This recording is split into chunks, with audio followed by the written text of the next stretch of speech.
युद्ध शुरू होने से पहले अर्जुन के मन में एक ऐसा सवाल उठा जिसने इतिहास बदल दिया। अर्जुन ने देखा कि सामने खड़े योद्धा कोई शत्रु नहीं थे, वो उनके अपने गुरु और पितामह थे। अपने ही लोगों को सामने देखकर अर्जुन का हृदय कांप उठा। उनके हाथों से गांडीव धनुष ढीला पड़ने लगा। अर्जुन ने कृष्ण से कहा, हे माधव, मैं अपने ही गुरु और परिवार के विरुद्ध यह युद्ध नहीं लड़ सकता। अर्जुन का मन पूरी तरह विचलित हो चुका था।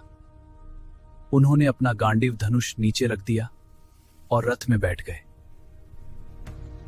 तब कृष्ण ने अर्जुन से कहा, हे अर्जुन, यह मोह और शोक एक योद्धा के लिए उचित नहीं है।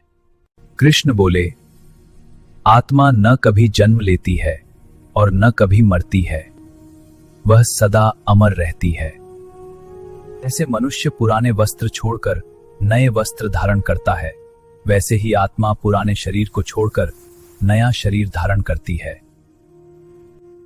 कृष्ण बोले, हे अर्जुन, एक सच्चे योद्धा का धर्म है धर्म की रक्षा करना। यदि तुम अपने धर्म से पीछे हटे तो लोग तुम्हें कायर कहेंगे और यह एक योद्धा के लिए सबसे बड़ा अपमान होगा। और केवल कर्म करने में है, फल की चिंता करने में नहीं। कृष्ण बोले, सफलता और असफलता दोनों में समान रहना ही सच्चा योग है। मनुष्य का मन ही उसका सबसे बड़ा मित्र भी है और सबसे बड़ा शत्रु भी। कृष्ण बोले, योग का अर्थ है अपने मन को पूर्ण रूप से स्थिर करना। जब मनुष्य पूर्ण विश्वास के साथ ईश्वर में समर्पित हो जाता है, तब उसका भय समाप्त हो जाता है। कृष्ण बोले, सृष्टि कभी, मैं केवल तुम्हारा सारथी नहीं हूं।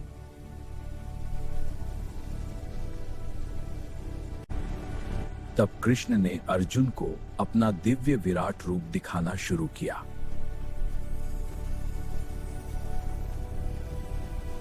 कृष्ण के भीतर असंख्य ग्रह, तारे और पूरा ब्रह्मांड समाया हुआ है। मैं काल हूं जो संसार का संहार करने आया हूं। विराट रूप देखकर अर्जुन स्तब्ध रह गए। उन्होंने हाथ जोड़कर कृष्ण को प्रणाम किया। हे प्रभु, आपका यह विराट रूप मेरे लिए अत्यंत अद्भुत है। कृपया अपने सामान्य रूप में लौट आइए।